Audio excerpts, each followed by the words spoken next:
விருத்தாச்சலம் பகுதி தேவாலயங்களில் புத்தாண்டு சிறப்பு திருப்பலி. கடலூர் மாவட்டம் விருத்தாச்சலத்தில் புகழ்பெற்ற தூய ஃபாத்திமா அன்னை ஆலயம் அமைந்துள்ளது. இந்த ஆலயத்தில் ஆங்கில புத்தாண்டு சிறப்பு வழிபாடு நடைபெற்றது. இரவு 11:30 மணியளவில் 2025ஆம் ஆண்டிற்கான நன்றி வழிபாடு நடைபெற்றது. இரவு 12 மணிக்கு புத்தாண்டு சிறப்பு வழிபாடு திருப்பலி நடந்தது. பங்கு தந்தை மரிய அந்தோணி தலைமையில் உலக அமைதிக்காகவும் நாட்டு நலனுக்காகவும் ஏழை எளிய மக்களின் துன்பங்கள் நீங்கி மகிழ்ச்சியும் ஏற்றமிகு வாழ்வும் சாதி மதம் இனம் மொழி வேறுபாடு இன்றி சமதர்ம சமுதாயம் அமைத்திடவும் இன்பம் பொங்கும் ஆண்டாக அமைந்திடவும் சிறப்பு பிரார்த்தனை நடைபெற்றது.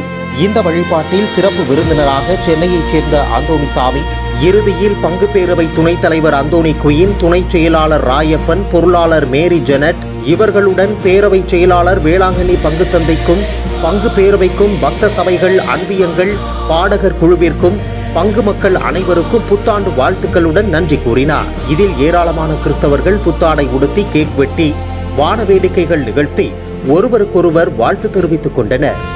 இதேபோல விருத்தாச்சலம் அடுத்த கோணக்குப்பம் பெரியநாயகி திருத்தலம், விருத்தாச்சலம் ஆற்காடு லூத்ரன் திருச்சபை மற்றும் விருத்தாச்சலம் பகுதியில் உள்ள அனைத்து கிறிஸ்தவ தேவாலயங்களிலும் புத்தாண்டை முன்னிட்டு சிறப்பு திருப்பலி நிகழ்ச்சிகள் வழிபாடுகள் நடந்தது.